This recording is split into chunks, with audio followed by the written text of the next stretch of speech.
महाराष्ट्राचा अभिमान, महाराष्ट्र दिनमान. नमस्कार, मी विजय चोरमारे. महाराष्ट्र दिनमानमध्ये आपलं मनपूर्वक स्वागत आहे. आज आपण बोलणार आहोत डॉक्टर आनंद पाटील यांच्याशी. म्हणजे कागूद आणि सावली या कादंबऱ्यांच्यामुळं महाराष्ट्राला लेखक म्हणून परिचित झालेले डॉक्टर आनंद पाटील हे नंतरच्या काळात आंतरराष्ट्रीय कीर्तीचे तुलनाकार म्हणून त्यांची ओळख अधिक ठळक झाली आहे. गोवा विद्यापीठात इंग्रजीचे विभाग प्रमुख असलेले डॉक्टर आनंद पाटील यांची आतापर्यंत 60 ते 65 पुस्तकं प्रसिद्ध झालेली आहेत. कादंबऱ्या आहेत, समीक्षात्मक आहेत, तुलनात्मक ग्रंथ आहेत, वेगवेगळ्या प्रकारचं संशोधनात्मक लेखन आहे, वेगवेगळ्या प्रकारचं लेखन त्यांनी केलेलं आहे.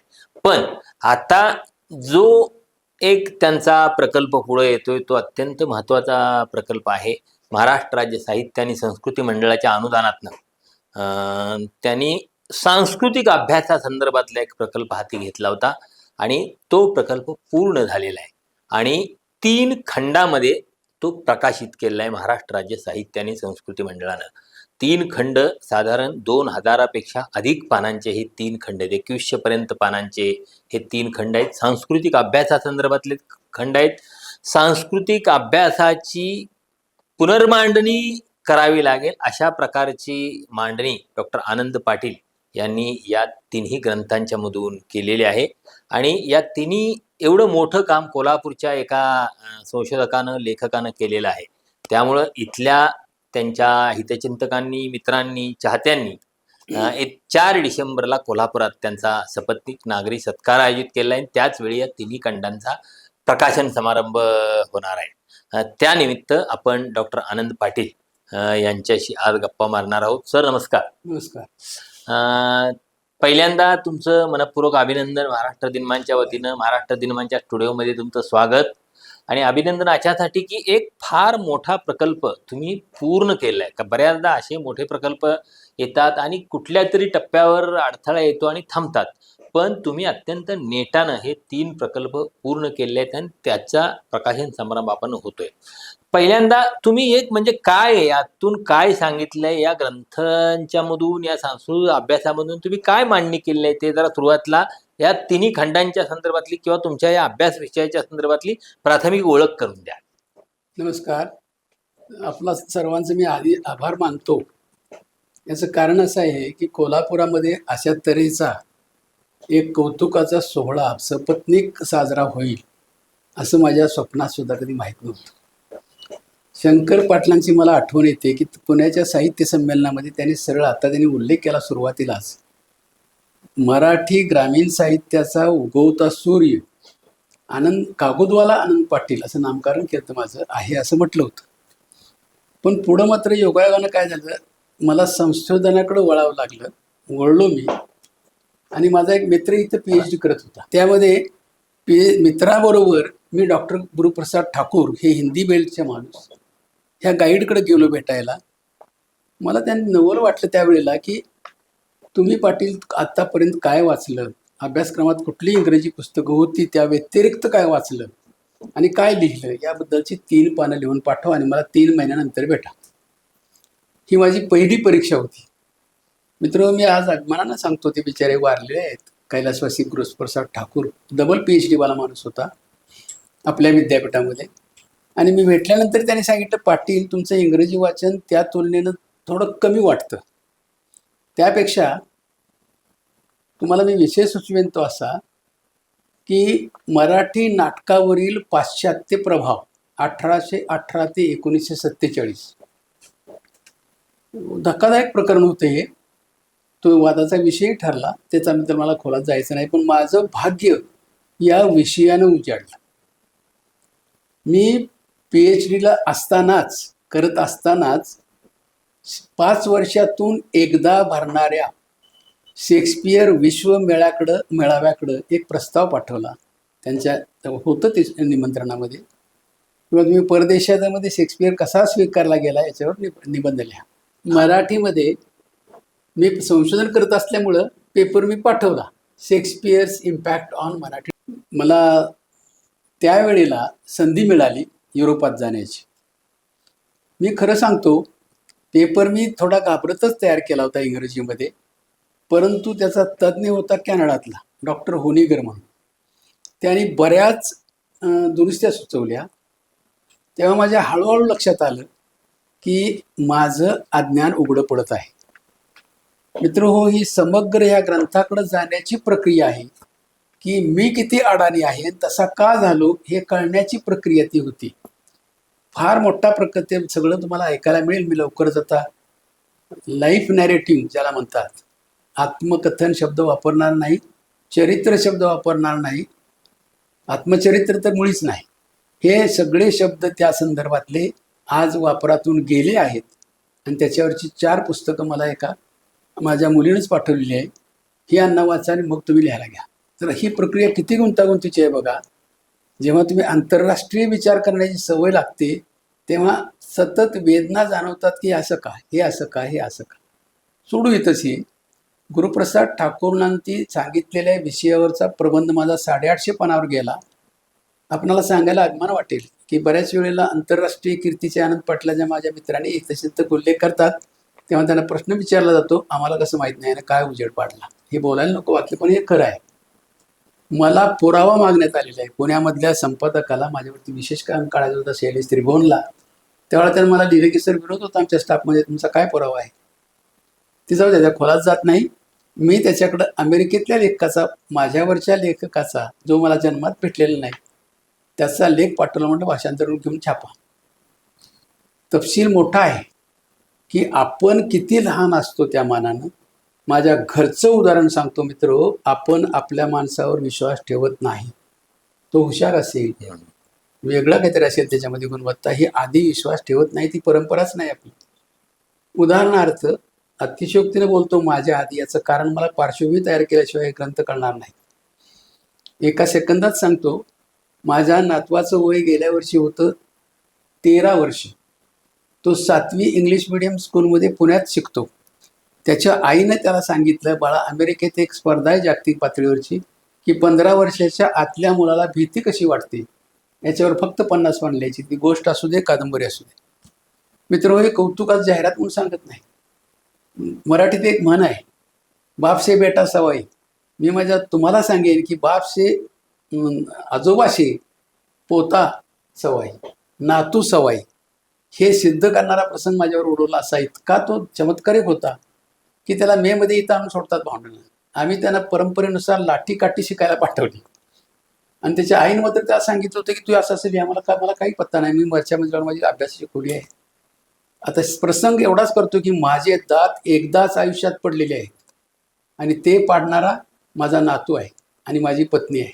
तिचाही सत्कार होणार आहे. मला वाटतं ह्यासाठी सत्कार होत असावा. याचं कारण असं की तो तिला आईनं दम दिला होता, थोरल्या आईकडे बसायचं आणि सगळं लिहायचं. मला यातलं काही माहीत नाही. आणि शेवटी त्याला न्यायला आले आई वडील, तेव्हा सुनेनं माझ्या त्याला विचारलं की बाळा पूर्ण झालं का ते. आई म्हटली, मला लाठी कटला पाठवली, ती 2-3 पान राहिली, तू बस मी सांगतो तुला लिही. ह्यातलं मला काही माहीत नव्हतं. मित्र हो, एका वाक्यात आता सांगतो की माझ्याकडं सुनेनं कौतुकानं पाठवलं ते लेखन. त्याचं नाव मला दाखवायला आणायला पाहिजे, तो सारे मी विसरलो. त्याचं नाव आहे हॉरर कासल. हॉरर कासल म्हणजे भयग्रस्त किल्ला इन व्हॅम्पायर टाऊन. व्हॅम्पायर हा शब्द मला मित्र हो BA पास झालो इंग्रजी घेऊन, तरी मला माहीत नव्हता. या 13 वर्षाच्या मुलाला कसा माहीत झाला आहे संशय मला आला आणि आज सांगताना मी खरोखर वारावून गेलो आहे. याचं कारण असं, व्हॅम्पायर टाऊनमधलं भूत आणि त्यावरती त्यानं जे लिहिलं होतं माझा विश्वास शेवटपर्यंत बसला नाही. हे 13 वर्षाच्या मुलाचं लेखन शक्यच नाही. मला MA झालं तरी माहीत नव्हतं हे शब्द कसे, वाक्य कशी. आणि मी खाली गेल्यानंतर त्या 2 एक स्पेलिंगच्या चुका होत्या तेवढ्या काढल्या होत्या. सुनबाईनं कौतुकानं विचारलं की अण्णा कसं वाटतंय ते. तर मी तुम्हाला अभिमानानं सांगेन म्हणण्यापेक्षा अतिशय अस्वस्थ होऊन सांगेन की मी पटकन माझ्या तोंडनं वाक्य गेलं की चांगलं आहे, 2 शब्द चुकलेले आहेत, बाकी सगळं चांगलं आहे. आणि मी पटकन त्या मुलाकडे बोललो आणि म्हटलं, कुठून चोरून घेतलंस, कुठनं कॉपी केलीस. माझ्या बायको नात्यातलीच आहे, कधीही जन्मात वाकडं वाक्य बोलली नव्हती. ती ताडकन हाताशी जवळ असतं, खरोखर तिनं मारलं असतं. ती मला पटवण्याची लाज वाटते का.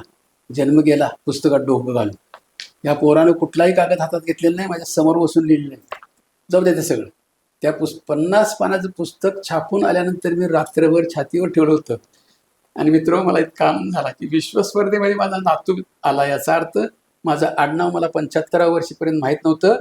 गोडखिंडीत मेलेला बाप ज्याचा होता त्या संकपाळांच्या 7 पिढ्याचा माझ्या नातवानं उद्धार केला होता.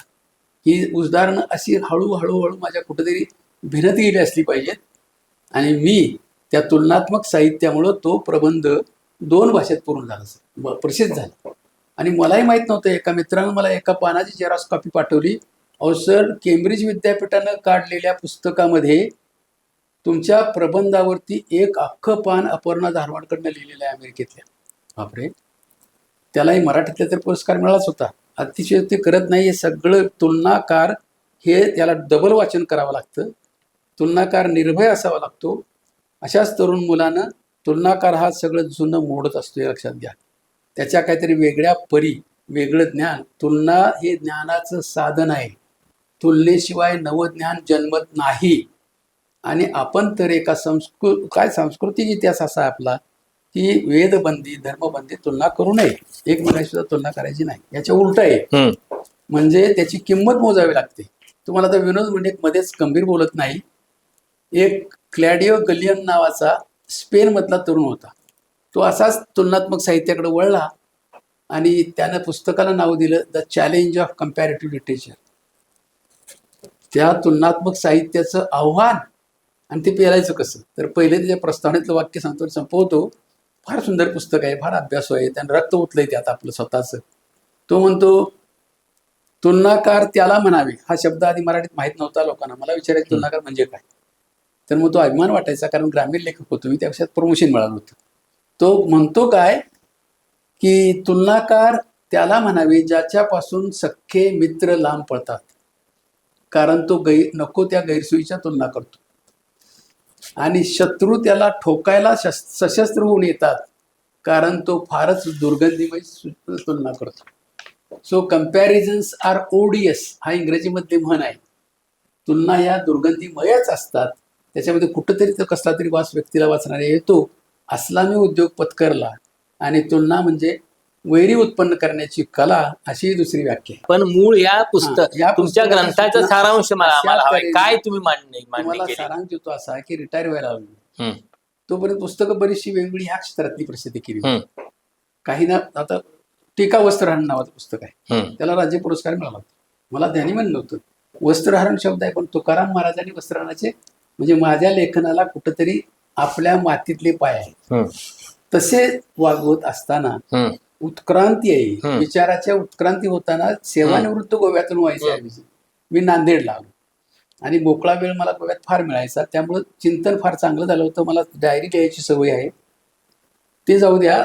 सगळं हे करत असताना आपण आता महाराष्ट्रात गेल्यावर काय करायचं, गोव्यात वेगवेगळी मान्यता होती, सगळं होतं, वेगळं होतं. तर मी ठरवलं की महाराष्ट्र शासनाला, माझ्या लक्षात आलं होतं, यातली मी 10-12 पुस्तकं मराठीतली वाचली होती. आणि मराठी माणसाच्या पुस्तकामध्ये कुठेही सिद्धांत शब्द येत नाही, वर्णनात्मक पातळीवर राहतात.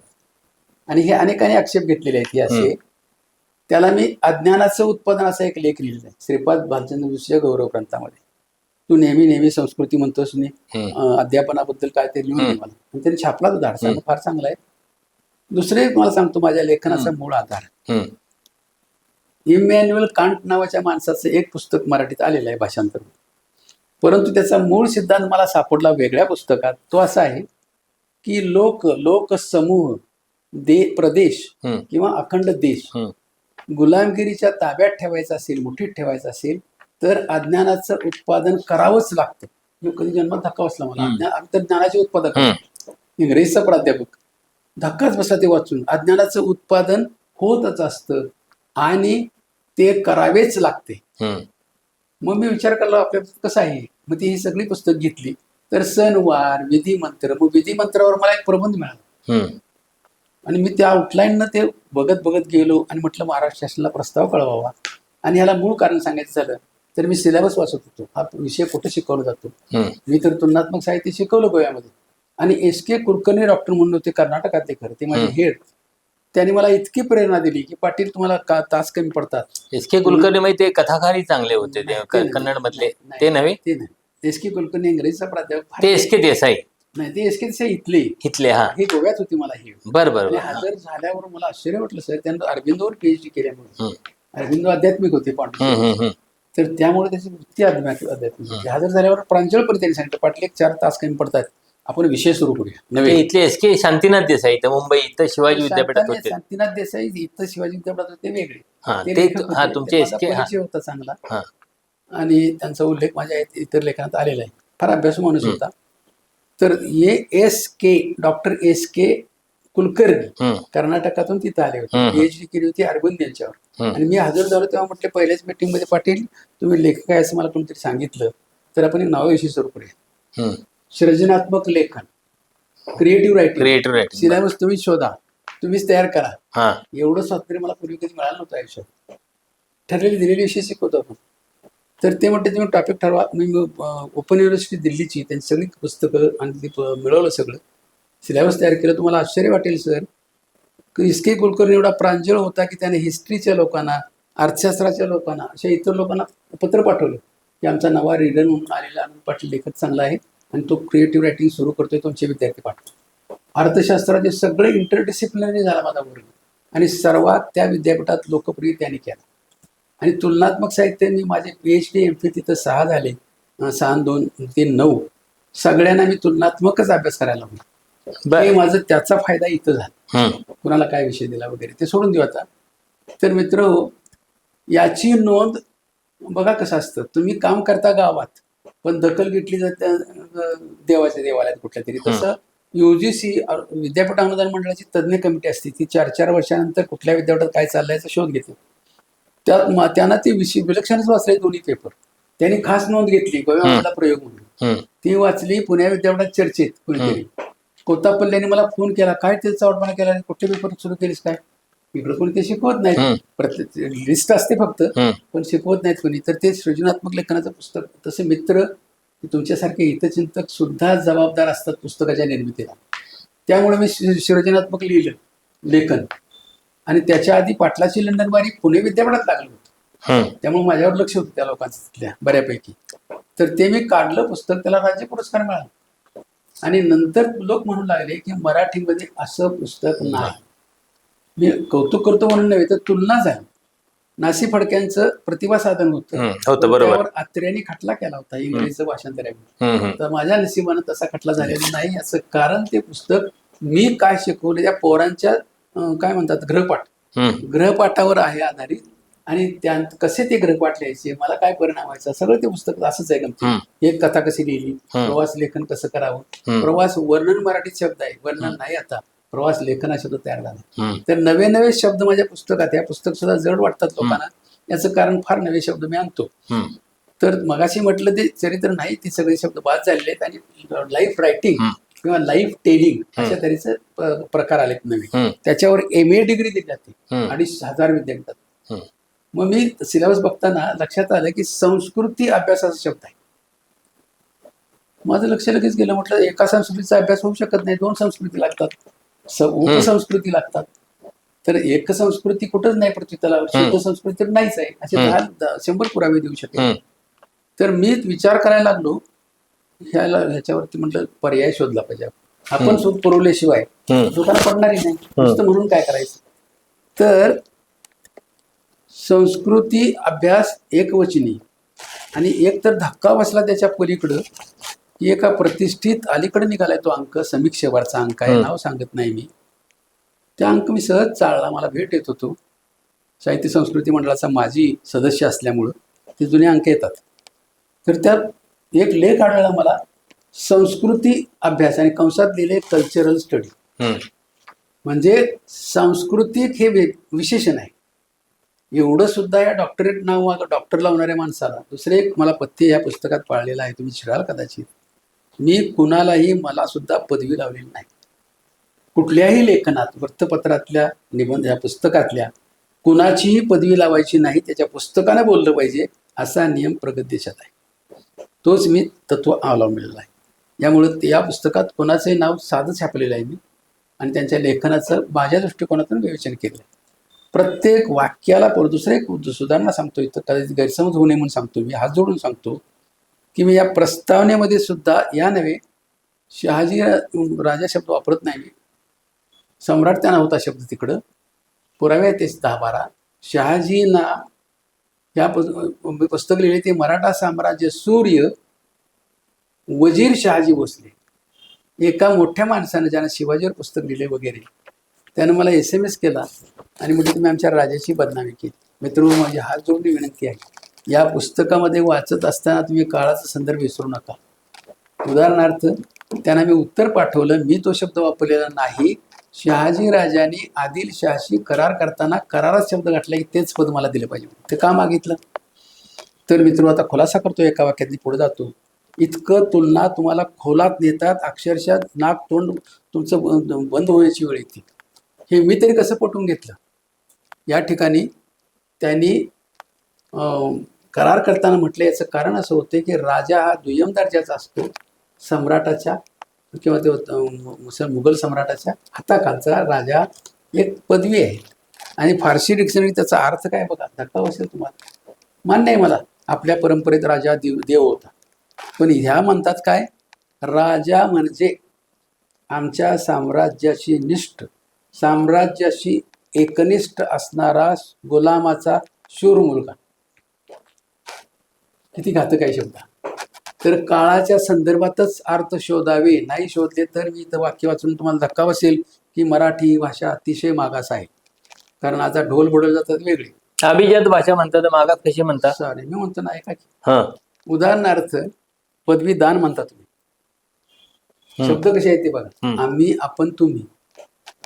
आदराचे शब्द. मला एकाने SMS केलाय, तुम्हाला खरोखर लाज वाटली पाहिजे. शिवाजी सारख्या माणसाला सम्राट शिवाजी म्हणता फक्त, आणि पुढे लिहिताना ते आदरानं वगैरे तुम्ही म्हणत नाही, आपण. तर मी त्याला कळवलं एवढंच की ज्ञानबा तुका तर मला कसं चालतं.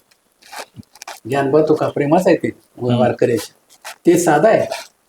कोकणीमध्ये हे आपण, तुम्ही, आम्ही शब्द नाही. माझा शिपाई मला पाणी द्यायला आला पहिल्या दिवशी, शेवटी मी कोल्हापूरकरच. तुका मुदक पाहिजे का, तुका म्हणजे तुला, तुला. मग नंतर कळलं मला की कोकणी ही अतिशय प्रेमळ भाषा आहे, हे शब्द नाही. आणि हे शब्द इथं जाती अंतर टिकवण्यासाठी आले. काय आक्षेपावर उत्तर देणार तू?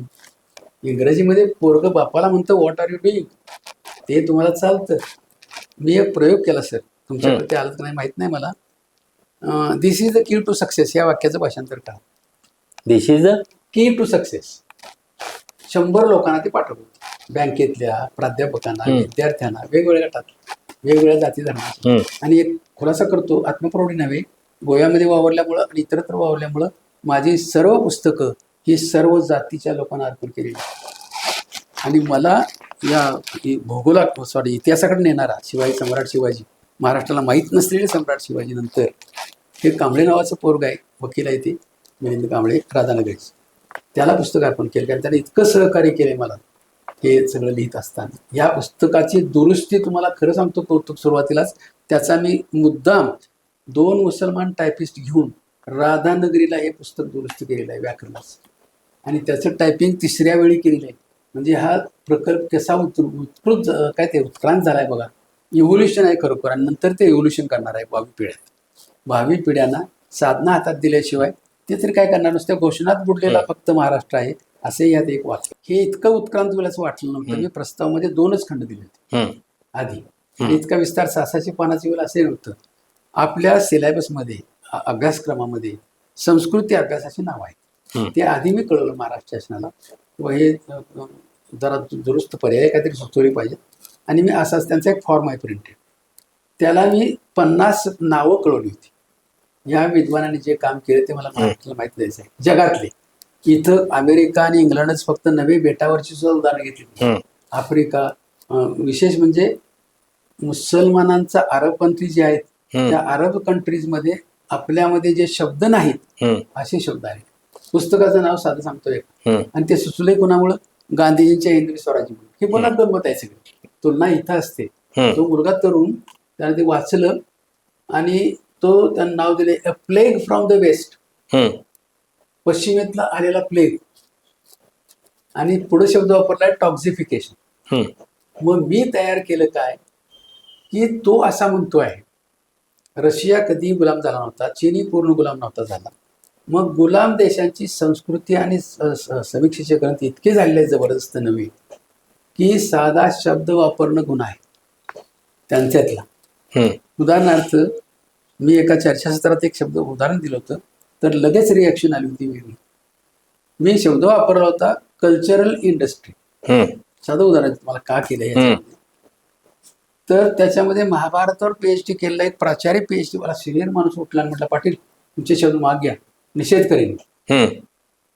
आता इथनं याचा अर्थ अभ्यासाची सुरुवात शब्दापासून, शब्दाची व्याख्या कशी झाली. हम्म. पहिल्या खंडामध्ये मी काय केलं, सांस्कृतिक मीमांसा. हम्म. आता गंमत बघा, समाज, संस्कृती आणि साहित्य हा क्रम कसा आहे. समाज आधी असतो, मानव असेल, गोयत असेल, कुठला असेल. त्यानंतर त्याची संस्कृती आधी तयार होते. संस्कृती म्हणजे चिन्ह मीमांसा. हरणाचं चित्र तो काढायचा किंवा बाणानं दाखवायचं इकडे जायचं वगैरे. नंतर जेव्हा भाषाच जन्मली नव्हती तेव्हा ही चिन्ह मीमांसा होती. मग मॅक्स वेबर नावाच्या माणसानं काय व्याख्या केली, माणूस म्हणजे कोण, तर वेगवेगळ्या चिन्हांच्या जाळ्यात अडकलेला प्राणी म्हणजे मनुष्य आहे. आता ही जाळी कोणती बघा, किती विचारायला कलाटणी मिळते. मी मराठीतली पुस्तकं जमा केली स्वतः. आधी खर्च आपण घातल्याशिवाय पण सरकार कसं देईल, तेव्हा त्या नावापासून सुरुवात केली. तर तुम्हाला धक्का बसेल, राज्य पुरस्कार मिळालेल्या पुस्तकात आधी साहित्य, समाज आणि संस्कृती असं नाव आहे. आता तुम्ही म्हणणार बघा त्यांना लाज काढली. नाही, माझा उद्देश तो नाही. मी तिथं म्हटलेलं आहे, ही तुलना बघा, ही नावं इंग्रजीतली बघा आणि तुम्ही विचार करा.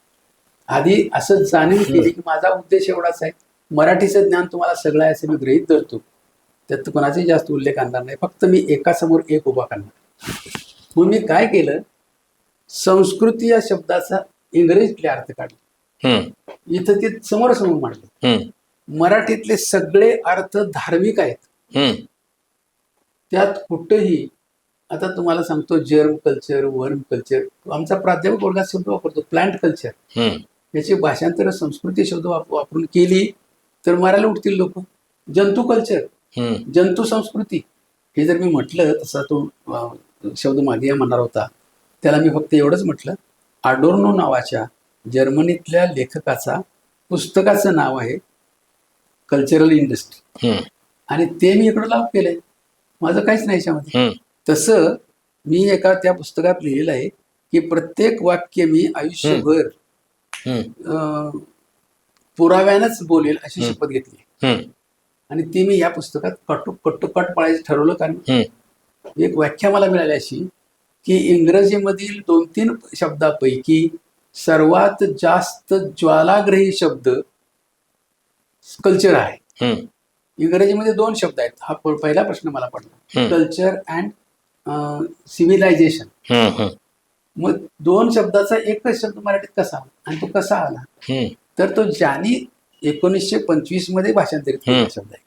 त्याच्या आधी 600 वर्ष हा शब्द लॅटिन आणि ग्रीक मध्ये जन्मला होता. याच्या इतिहासाचं एक पुस्तक मिळालं एका शब्दाचं. असं आपल्याकडे सोय नाही एका शब्दावरती शब्दकोश किंवा इतिहास शब्दाचा. आपल्या जसं बदल होत जातात तसे इंग्लंडमध्ये सुद्धा बदल होत होते. आणि 1925 साली एका शेतकऱ्याच्या घरात जन्मलेला मुलगा, आपण जसं सह्याद्री म्हणतो तसं त्यांच्याकडे ब्लॅक माउंटन म्हणून आहे, वेल्स प्रांतातला मुलगा. त्याचा वडील साधा शेतकरी गरीब होता आणि सिग्नल मनचा काम करायचा. तर त्याला काय पुढे शिक्षण घेणं शक्य नव्हतं, म्हणून त्याच्या हेडमास्टरला पत्र दिलं आणि त्याला केम्ब्रिजमध्ये पाठवलं. त्या कुलगुरूने मदत केली त्याला. थोडक्यात सांगतो, तो इंग्रजीचा प्राध्यापक झाला. त्याच्या आधी कामगार आणि शेतकऱ्यांना प्रौढ शिक्षण शिकवायला जायचं. आणि पहिल्याच बैठकीमध्ये संस्कृतीवर पुस्तक लिहिणारा FR लिविस, त्याचे निबंध आपल्या इंग्रजीच्या सिलेबसमध्ये आज सुद्धा आहेत. आणि दुसरं विंदा करंदीकर आणि परंपरा आणि नवतामध्ये त्याच्या निबंधाचा चांगला उपयोग केला.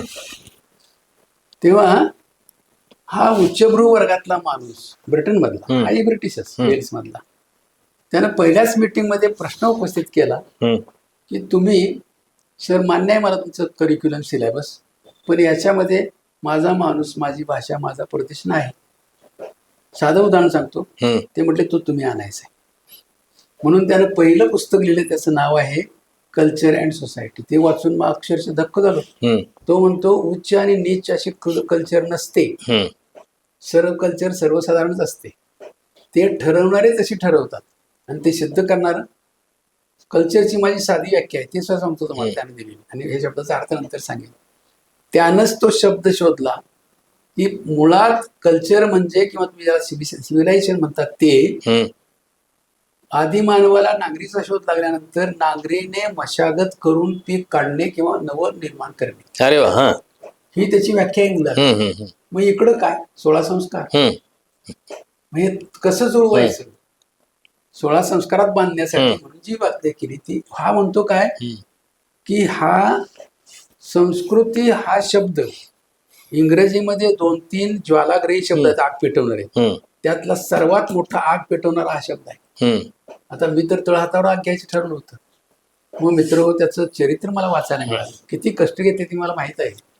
मला वेळ लागण्यासारखं जातं रिटायर झाल्यानंतर, आणि 3 वेळा या पुस्तकांचं रिरायटिंग केलंय म्हणून ती इतकी जड झाली. तशी पानं वाढत गेली. नवा संदर्भाला जिकडे जाय तिकडे मिळाला हा संदर्भ, तो म्हणला कसा घालायचा, कुठं घालायचा.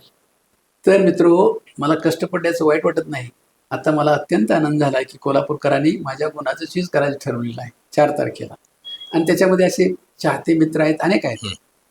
आणि त्या सगळा इतिहास सांगत नाही त्यांचा कोणाचा. ह्या पुस्तकावरती ह्या 3 पुस्तकांचं मुखपृष्ठ मी करायचं ठरवलं. हे अतिशयोक्तीच वाटेल, पटणार नाही कुणाला, कारण माझ्या 2-3 पुस्तकांच्या मुखपृष्ठाचा ज्यांना ग्रामीण वास्तवातलं काहीच माहित नाही त्यांनी मुखपृष्ठ केल्यामुळे चुकीच झाली ती. तर ते विनोद सगळे सांगत बसत नाही. म्हणून मला काय झालं, जशा कल्पना सुचतील तशा मी एका डायरीत लिहून ठेवल्या. मला डायरीची सवय आहे, आणि एक नोंदवही केली. आणि त्याच्यामध्ये हे चरित्र वाचल्यानंतर हा माझा गुरु बनला. का तर ह्या मुलानं एवढं कष्ट आयुष्यभर घेतले, एका शब्दावर आयुष्यभर विचार करत राहिला आणि 12 पुस्तकं लिहिली. त्याच्यामध्ये कीवर्ड्स म्हणून लिहिलं की माझ्या पुस्तकात मी शब्द, लोक माझ्याबद्दल तीच तक्रार आहे, पाटलाचं काय लिहितं कळत नाही. याचं कारण पाटलाचे शब्द सगळे परदेशी असतात बरेचसे, पण काहींचा आरोप असतो की तो युरो अमेरिका सेंट्रिक आहे. मी म्हटलं माझ्या घराला सेंट्रिक केलं त्यावेळेला मला माहित नाही, कुठंच सेंट्रिक नाही. मी बेटावरच्या लोक उदाहरण घेतली, आफ्रिकेतले, अल्जेरिया, चायना, जपान, सर्व देशातली उदाहरण. हे रांदा असा करण्याचं कारण असं होतं की आपले साचेबद्ध विचार बदलायचे होते मला, आणि म्हणून मुखपृष्ठ करताना या रेमंड विल्यम्सचा, कारण इतकं कष्ट घेतात त्यांना आयुष्यभर शिकवायचं लोकांना आणि इतर, त्यानं कल्चर नावाची, cultural revolution, culture and society, media culture, तुमच्यावरचं पुस्तक आहे त्यांचं, अशी 12 पुस्तकं लिहिली. आणि त्याचं चरित्र तर इतकं विलक्षण आहे की त्याने ते आयुष्य सगळं एका शब्दाला घालवलं असं वाटतं. आता साधा प्रश्न मला पडला की याचं 1958 साली लिहिलेलं पुस्तक ते सिलोनमध्ये अभ्यासक्रमात 2ऱ्या वर्षी लागलं, पण भारतात अजून कुठल्याच विद्यापीठात एकही लागलेलं नाही. म्हणून मी ते अतिशय काळजीनं वाचलं. इतरही पुस्तकं चालली, रिव्होल्युशन कशी होते, बदल कधी होतो माणसात, आणि म्हणून मी त्याला the father of cultural studies म्हणतात, पितामह आहे सांस्कृतिक अभ्यासाचा. तो नाटकावर त्यानं पुस्तक लिहिलेलं आहे, पण ते कल्चरल लागणार.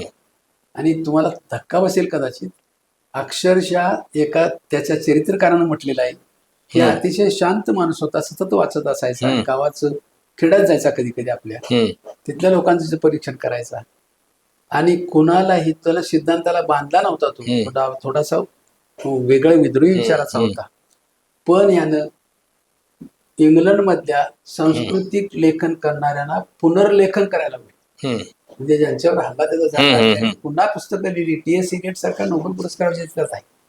त्याचं पुस्तक आधी होतं, त्यांनी नोट्स ऑन कल्चर म्हणून नंतर लिहिलं. म्हणजे निर्भयपणा हा तुलनाकाराचा पहिला गुण असतो. तो असला तरच तो खरं मांडतो, नाहीतर इतर लोक जुळतं घेत हे कोणाला तरी म्हणायला लागेल. विधान धडाधड करणारे लेख मला भेटले. त्यातला एक आहे कल्चरल स्टडीज मधला, ॲडव्हेंचर्स इन कल्चरल स्टडीज नाव दिले त्यांनी. कल्चरल स्टडीज मधलं साहस, आणि त्यानं जुन्यांना पूर्ण डोक्यावर उभा केला अक्षरशः.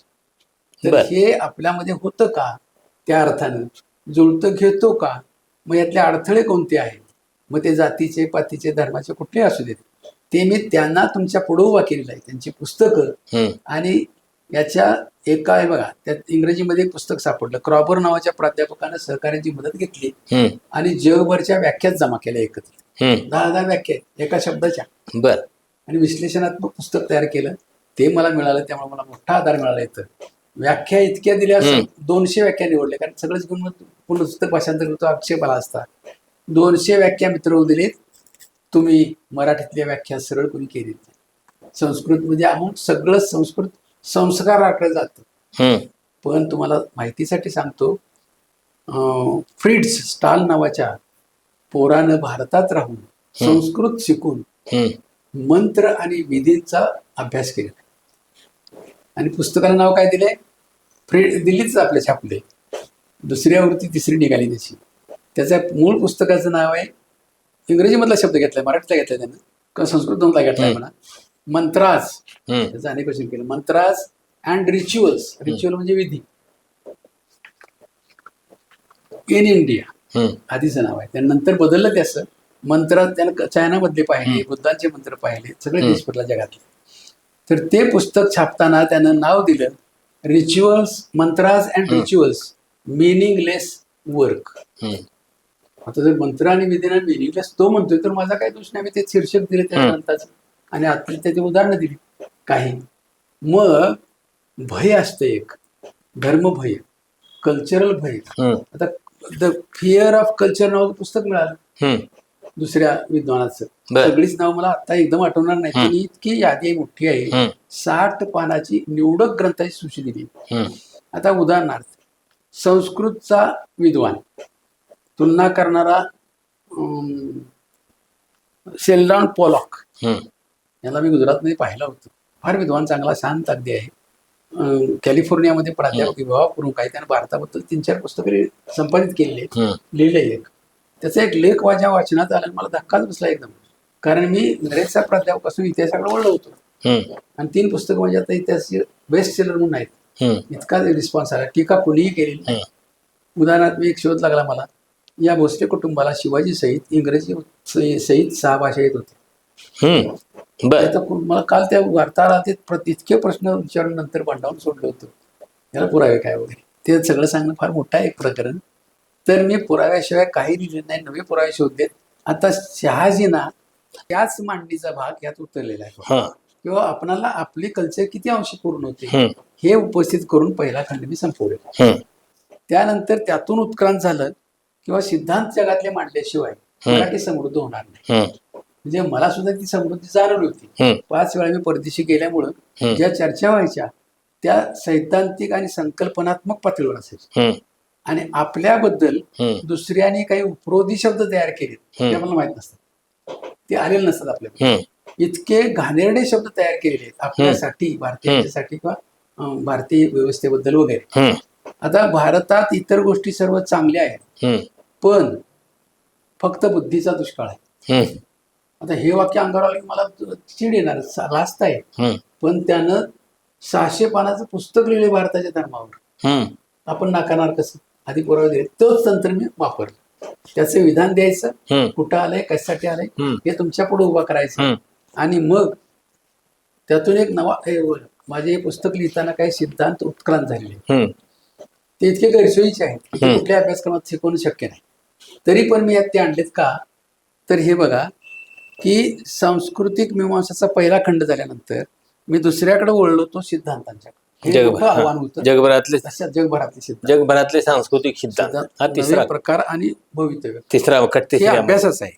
सांस्कृतिक अभ्यास आहे. हे सिद्धांताचं फक्त पुस्तक आहे. त्याबद्दल म्हणलं असं उपयोजनाच्या नव्या दिशा. मग बेटावरच्या माणसाच्या कशा आहेत? उदाहरणार्थ, आदिवासी न्यूझीलंडच्या जवळच्या बेटावरची पहिली कुलगुरू आदिवासी आहे.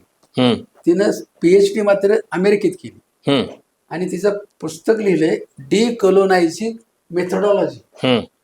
म्हणजे माझ्या बेटावरच्या, मी आता कुलगुरू झाले, सगळं निर्वासाहतीकरण करायचं म्हणजे बदलायचं. आणि तिने लिहिले की जेव्हा जेव्हा मी रिसर्च हा शब्द ऐकते तेव्हा मला किळस येते. पहिलं वाक्य, मी रिसर्च केलाच कशाला असा प्रश्न पडतो. तसं हे वाचताना काही वेळा तुम्हाला खरोखर लागेल हे कशाला काढले पाटला. माझा हेतू एवढा होता की सिद्धांत आणि संकल्पना नव्या, या तुलनेशिवाय भाषा समृद्ध होत नाही. आणि अनेक शब्द आपल्या भाषेतले कसे आहेत, शब्दापासून सुरुवात झाली, त्याला म्हणते शब्द साक्षरता. त्यातून मी एक तयार केलं, हे माझं नाही, पंचतंत्री अहितोपदेशी सुलभीकरणाच्या शापातील मराठी माणूस. हम्म. आता ह्या व्याख्या अवघड वाटतात, म्हणजे आम्हाला असं घातलंय घातलं, पण माझ्या आधी हे शब्द कुठनं वापरला मी? काय भारतातील पुरोहित वर्ग आणि समाज असं ते पुस्तक, त्याला तर्कतीर्थांची प्रस्तावना आहे, फार सुंदर आहे. त्यात त्यांनी म्हटलं एवढंच की ह्या पुरोहित वर्गानं भारताला कोंडवाडा केलाय, तुरुंग केलाय, ही त्यातली वाक्य आहेत. मी काहीच बोललेलो नाही. हे असं म्हणतात हे इथं लागू पडतं. तो म्हणतो बुद्धीचा दुष्काळ आहे, आणि त्याने ते धर्मावर ते पुस्तक लिहिले भारताचे 600 पानाचं. तो समाजशास्त्रज्ञ तिथला. मग मी आपले समाजशास्त्रज्ञ पुढे उभा केला. उदाहरणार्थ इरावती कर्वे यांचं पुस्तक मी वाचलं. आता मला प्रश्न पडला होता की त्या टॉप रँकच्या समाजशास्त्रज्ञ आहेत. मग मी एवढंच केलं की अमुक वर्षी इरावतीबाई लंडनमध्ये होत्या, पण त्यांच्या पुस्तकात त्या काळी लंडनमध्ये जो सामाजिक विचार होता संस्कृतीचा, तो कुठंच का आलेला नाही. फक्त मराठी संस्कृती जनरलच झाले, ते धर्मातले शब्द सगळे आहेत. हे असं का घडलं? म्हणजे कुठल्या तरी आच्छादनात भारतीय लेखक येतो, हा शब्द मला तामिळनाडून सापडतो. पाटलाचं आच्छादन म्हणा किंवा कोणाचं आच्छादन म्हणा, कोणातरी आच्छादनात लेखक असतो. त्यावरून मला एक विषय सुचला की भारतात लेखक नाही. तो माझा केम्ब्रिज विद्यापीठात धडा MA मागून घेतला, त्या निमित्तानं सुचला होता. आणि तुम्हाला आश्चर्य वाटेल, आपण कितीही लपवलं तरी आपली जात श्रेणी व्यवस्था परकीयांना चांगली कळते. याचा संपादक होता केम्ब्रिज कंपॅनियन पुस्तक काढलं त्यांनी, जगभर असते ते, अनेक अभ्यास करता आलेल्या जगाच्या. तर त्यानं मला निमंत्रण पाठवलं, मला धक्काच बसला. तो माणूस पाहिलेला नाही, पण त्यानं मला इतकं एनकरेज केलं की त्याला पुस्तकार्पण केलं. न पाहिलेल्या माणसाला पुस्तकार्पण केले. कौतुक म्हणून सांगत नाही, तो इतका खोल अभ्यास होता. ते निबंध त्यानं 3 वेळा तपासला होता, आणि त्यानं भारतातली माहिती मला सांगितली होती, या तुझ्या लेखात का नाही. तेव्हा एक लक्षात घ्या, म्हणून मी विद्वानांचे वर्ग पाडले त्यात, तुम्हाला तेही वर्गात क्रम दिसेल. गावच्या डबक्यातला हे शब्द आहेत सारंगांचे. बेडूक आहे हा, त्या परिसरातला बेडूक. नंतर त्यातला दुसरा वर्ग तयार होतो की ज्यांना परदेशी शिक्षण मिळालं, ते NRI असतील किंवा नसतील, यांची बुद्धिमत्ता वेगळी तयार होती. त्यांचा मधला वर्ग आहे, ते त्यातली मधली शिडी बांधणारा, हे आपले NRI ची शिडी बांधणारे आपले लोक आहेत. आणि ज्ञान प्रकाश नावाच्या माणसाने लिहिलेलं आहे की भारत आजही इतिहासाविना नग्न आहे. तर हे सगळं वाचून हे मी आणलेलं आहे. सिद्धांत काय सांगतो, तुम्ही सिद्धांत लागू केला पाहिजे प्रत्येक पुस्तकाला. मग ते शीर्षकापासून सुरुवात होते, मुखपृष्ठापासून सुरुवात होते. तुम्ही मुखपृष्ठावर एखादी म्हण छापली तर ती प्रभावी ठरेल चित्रापेक्षा. हे अशा तऱ्हेच्या अगदी साध्या चिन्ह व्यवस्था आहे. आणि तिसरा खंड काय? तिसऱ्या खंडामध्ये काय आहे याची सांगतो तुम्हाला. जगभरचे सिद्धांत फक्त मांडले, आणि ते प्रगत सिद्धांत फक्त कल्चर बदले. ते पाहिल्यानंतर बरंच साक्षरता वाढेल असं माझी श्रद्धा आहे. आणि ते मुखपृष्ठ तयार केली, त्यामध्ये त्या जगभरच्या चिन्ह व्यवस्था आणली. चिन्ह आपले आहेत, नागराज शेतकरी पासून ते विद्वानापर्यंत आहेत. इथं आता बघा, सांस्कृतिक अभ्यास हे सगळ्यात महत्वाचं. मला 2च खंड लिहायचे, पहिला आणि दुसरा महत्वाच लिहायचा, हे 2च करायचे. पण ते सिद्धांताचं महत्व कळावं जगातलं, त्यासाठी हा तिसरा खंडात तिसरा वाढला. तर तिसऱ्या खंडात प्रॅक्टिकल, मागे जे विचार केला त्याचं प्रॅक्टिस काय दिसतं, आपले तसेच प्रबंध आहेत का. आता उदाहरणार्थ बघा, इंग्लंडमधल्या इस्टोक नावाच्या प्राध्यापकांनी 1978 साली, ज्या काळात आपल्याकडे बर्डेकर क्रांती चालली होती, त्या काळामध्ये इस्टोकनं पुस्तक लिहिलं होतं, from literary into culture. पुस्तकालाच नाव दिलं, from literary into culture. दुसरं असं की त्याच शतकामध्ये लेखक मेला आहे, साहित्य मेला आहे, त्याची व्याख्या फार भयानक आहे, सगळ्या सांगत बसत नाही. इतिहास मेला आहे, भाषा आता मरणार आहे. अशा तऱ्हेची पुस्तकं पब्लिश झालेली मला मिळाली. दी डेथ ऑफ द ऑथर रोला बार्थ हे पुस्तक वाचलं, पण एका चर्चासत्रामध्ये बोलत असताना म्हटलं लेखक 1976 साली मेलाय. तर तो लगेच एक प्राध्यापक म्हटला, फार मोठा साहित्य अकॅडमी होणार आहे पुस्तकाला, तो म्हटला लेखक अमर असतो. काही लेखक मरतात, नाही असं नाही म्हणत मी, पण लेखक अमर असतो. म्हणलं मान्य आहे, मला तुमचं मुद्दा म्हणणं तुमच्या दृष्टीनं मान्य आहे, मला वाद करायचा नव्हता. मी रोला बार्थचं उदाहरण सांगितलं, त्याची 7 पुस्तकं वाच, मायथॉलॉजी नावाचं पुस्तक आहे.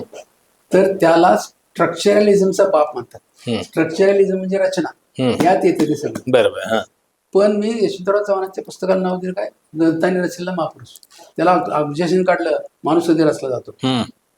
तर तो सिद्धांत मराठीत न आल्यामुळं इथं मी ते उदाहरण दिलंय. मी सिद्धांत आणायचं ठरवलं आणि ते सिद्धांत उभे केल्याशिवाय तुम्हाला संशोधन करता येत नाही. उदाहरणार्थ, मजुराच्या आयुष्यातला एक दिवस आहे असा प्रबंध आपल्यात नाही. म्हणजे एक लेखक जीवन आणि कार्य याच माझ्या मुलाखतीमध्ये वाक्य आहे, शेवटी करून सांगत नाही, एवढा मला काही वेळा वाईट वाटतं. या मराठीतील किंवा इंग्रजीतील भारतीय संशोधनामुळं शेतकरी आता आत्महत्या करत आहेत. एवढा कागद आणि गवत वाया चाललंय, हे माझं मुलाखतीचं वाक्य आहे. आता या वाक्याचा अर्थ नीट समजून घेतलं तर बरं, नाहीतर पाठी शाना समजतो. तसा आक्षेप कृपा करून करू नका. मी यात कुठलाही शानपणा केलेला नाही. अतिशय नम्रपणे रेमंड विल्यम्स, आता उदाहरणार्थ बघा, रस्ते. आता आपल्या गावात शहरात रस्ते असतात, पण रस्त्याचा कोणी अभ्यास केलाय? तर ब्लॅक रोड्स म्हणून एक निग्रोज आहे, त्यांची वस्ती जिकडे असेल तो ब्लॅक रोड, काळा रोड रस्ता ठरला. तसं आपल्याकडे सुद्धा गल्ल्यांची नावं ही संशोधनाचे विषय ठरतात. एवढी या सिद्धांतांची तुम्हाला ती व्याख्या तिकडे सुचवते, विस्तार वाढवत जाते आणि आपला दृष्टिकोन बघण्याचा प्रत्येक गोष्टीकडे बदलत जातो. उदाहरणार्थ, तुकाराम महाराजांच्या वरती खूप लिहिलेलं आहे, पण वस्त्रहरणाचे अभंग आणि पायिकाचे अभंग याची चिन्ह व्यवस्था काय, कल्चरल चिन्ह व्यवस्था काय, त्यावरती मी एका निबंधात प्रसिद्ध झाला तो. आणि परवाच या साहित्य संमेलनाचे अध्यक्ष त्यात प्रस्ताव आपल्या विवेचनात म्हटलेला आहे की पाटलांनी चिन्ह व्यवस्था, संत व्यवस्था आणून फार मोठं काम केलेलं आहे. तर हे नवं स्वीकारणारे लोक आहेत, आपणही ते स्वीकारावं अशी माझी नम्र विनंती आहे. मित्र, याच्यामध्ये दिल्ली उदाहरणं, आपल्या दिल्लीची विद्यार्थिनी बघा, आता गंमत येणार आहे, तिचे वडील येणार असतील, बर्मिंगहॅम विद्यापीठात गेली. बर्मिंगहॅम विद्यापीठात रेमंड विल्यम्सच्या लेखनामुळं एक सेंटर निघालं त्या काळात, 1962 साली. अजून आपल्यात कुठलं असं सेंटर नाही. सेंटरचं नाव आहे the centre for study of contemporary culture. आजची जी तुमची कल्चर आहे समाजचा, त्याचा अभ्यास. आणि तो अभ्यास इतक्या विविध अंगाने करतात. तर या मुलीला तिथे विशेष सुचवला, तुला स्कॉलरशिप दिली जाईल, तू भारतात पुन्हा जा, पाहणी कर दिल्लीची, आणि विशेष सुचवला दिल्लीतल्या स्त्रिया आणि दूरदर्शनचे कार्यक्रम. आता तुम्ही सांगा, असं एखादं खेडं निवडून काय झालंय का? असं नाही झालेली पाहणी. मग त्या आज जे तुमचे दूरदर्शनचे कार्यक्रम असतात त्याचा खरा परिणाम दाखवायचा असेल तर हे सिद्धांताची काठी घेऊनच तुम्हाला चालावं लागेल. नुसतं आपलं थापा म्हणून हा इतकी ती मालिका गाजली आणि ती दुसरी मातीत गेली असलं सांगून चालणार नाही. त्यात ते एक टेक्स्ट आहे आणि हा माणूस बघणारा एक टेक्स्ट आहे, संहिता त्याला म्हणतात. म्हणून तुम्हाला आश्चर्य वाटेल, एका चीनमध्ये चर्चासत्रात सगळे शब्द बाद केले आणि एक प्राध्यापिका उठली, म्हटले तुम्ही बायोटेक्स्ट बद्दल बोला. बायो म्हणजे जीव, आणि तो जीव आता काय बोलतोय ते सांग. तर असे नवे शब्द आपण तयार करतो का, तो स्वीकारतो का, तेवढी सामर्थ्य येईल का? तर ते सामर्थ्य येण्यासाठी या सुद्धा पुस्तकात मार्ग स्वीकारले, काही प्रबंधांचे उदाहरणं दिले, फार गमतीशीर उदाहरण आहे. आता तुम्हाला एकच सांगतो किस्सा, नंतर संपवूया आपण, की हे क्षेत्र इतकं विस्तारलेलं आहे की त्याने सरळ म्हटलंय, culture is the only way to survive in globalisation.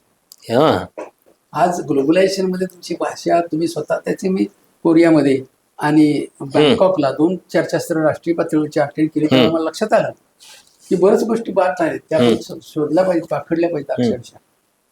आणि ग्लोबलायझेशन वरची 15-20 पुस्तकं वाचली तरच ही कल्पना येते. आपल्याकडे स्वतः पुस्तक ग्लोबलायझेशन नाहीत, असतील तर 5 पानाच्या 10 पानाच्या पुस्तकं असतील छोट्या, आणि त्याच्या इतक्या व्याख्या त्यांनी केलेल्या आहेत. म्हणून आता तिथे दुसरं एक उदाहरण सांगतो. अमेरिकेतला प्राध्यापक कल्चर बद्दल आफ्रिकेत शोध घ्यायला गेला आणि तिथे एक साधा आफ्रिकेतला शेतकरी म्हटला, का परवा तुमचा माणूस कोणतरी चंद्रावर गेला म्हणे.